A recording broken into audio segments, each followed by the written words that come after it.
Janasena party అధినేత Pawan Kalyan MLA అభ్యర్థిగా పిఠాపురం నియోజకవర్గం నుండి పోటీ చేస్తానని ప్రకటించడంతో పిఠాపురం తెలుగుదేశం పార్టీ నాయకులు, కార్యకర్తలు, మాజీ ఎమ్మెల్యే వర్మ అభిమానులు బగ్గుమన్నారు. తెలుగుదేశం పార్టీ కార్యాలయానికి చేరుకుని టీడీపీ జెండాలు, పాంప్లెట్లు తగులబెట్టి నిరసన తెలిపారు. పొత్తులో భాగంగా పిఠాపురాన్ని తెలుగుదేశం పార్టీ తరపున మాజీ ఎమ్మెల్యే వర్మకు కేటాయిస్తారని ఆశించి ఎదురు చూస్తున్న పార్టీ శ్రేణులు, అభిమానులు పవన్ కళ్యాణ్ చేసిన ప్రకటనతో ఆగ్రహావేశాలు చెంది ఆందోళనకు దిగారు. తెలుగుదేశం పార్టీ జెండాలను, బ్యానర్లను, పాంప్లెట్లను పార్టీ కార్యాలయం పైనుంచి పడవేసి తగులబెట్టారు.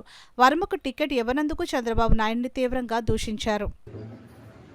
20 ఏళ్ళు కష్టం చేసిన కుటుంబం, నా సోదరులు, సోదరీమణులు, అన్నిటికంట ఈ 20 ఏళ్ళు నాతో పాటు కూడా రాత్రింపగలు కష్టపడిన కార్యకర్తలు, వాళ్ళందరూ రేపు వాళ్ళే మీటింగ్ చేసుకుంటున్నారు, నన్ను రమ్మన్నారు. వారి అభీష్టం మేరకు, ప్రజల అభీష్టం మేరకు నేను పనిచేస్తాను. నేను కూడా 20 సంవత్సరాల్లో 70 సంవత్సరాల వయసులో ఎంత కష్టమైతే చేస్తారో, నేను 20 సంవత్సరాల్లో పార్టీకి కానీ, ప్రజలకు కానీ, మా పిఠాపురం కుటుంబానికి కానీ, ప్రజలకు కానీ అందరికీ కూడా నేను ఎక్కడ అరిపెరగకుండా కష్టపడ్డాను.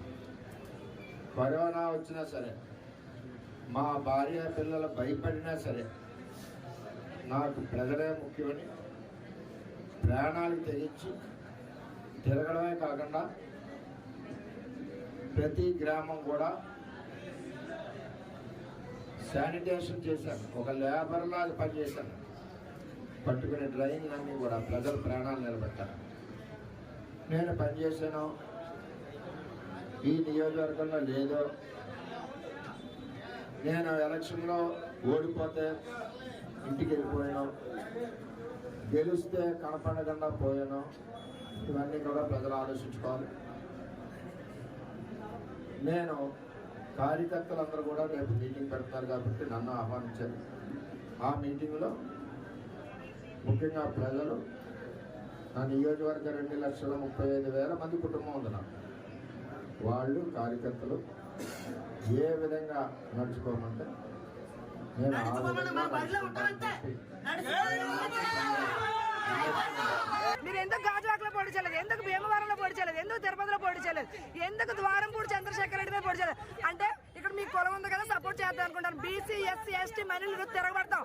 ఈ రోజు అవతల అయితే వేరే పార్టీ కూడా సపోర్ట్ చేయడానికి సిద్ధంగా ఉన్నాం. మేము మాత్రం మా వరంగా టికెట్ ఇచ్చేంత వరకు పోరాడతాం. ఓటు వేయడానికి కూడా వెళ్ళాం మేము. ఈరోజు ఎందుకంటే ఇంత మోసం, ఇంత దారుణమా, పార్టీలను తల వాడుకొని తెలుగుదేశం పార్టీ జెండా మోసి మేమందరం కూడా ప్రతిరోజు ఇప్పటికీ కార్యక్రమం ఉంది. మధ్యాహ్నం 3ంటికి కార్యక్రమం అనుకొని వచ్చాం. మేము తెలుగు చూస్తే పవన్ పోటీ చేస్తున్నాడు, పవన్ గారు టికెట్ లేదని చెప్పారు. ఇది ఎంత న్యాయం? చంద్రబాబు నాయుడుకి అసలు న్యాయం ఉందని అడుగుతున్నాం. లోకేష్ బాధ్యత జరిగింది, ఎంత ఘనంగా జరిగింది, ఎవరి ఆధ్వర్యంలో జరిగింది, వర్మ గారి ఆధ్వర్యంలో జరిగింది, ఘనంగా జరిగింది. ఎక్కడైనా జనసేన నాయకులు కానీ, ఇన్ఛార్జ్ కానీ ఎక్కడైనా కనబడుతున్నారు? అసలు ఇప్పుడు గమనించుకోవాలి. పిఠాపురంలో జనసేనకి ఎంత ఉంటుంది? ప్రజా అభిష్టం మేరకు అయ్యండి. మీరు ప్రజా అభిష్టం ఉంటుంది కదా, ప్రజలను కనుక్కోండి.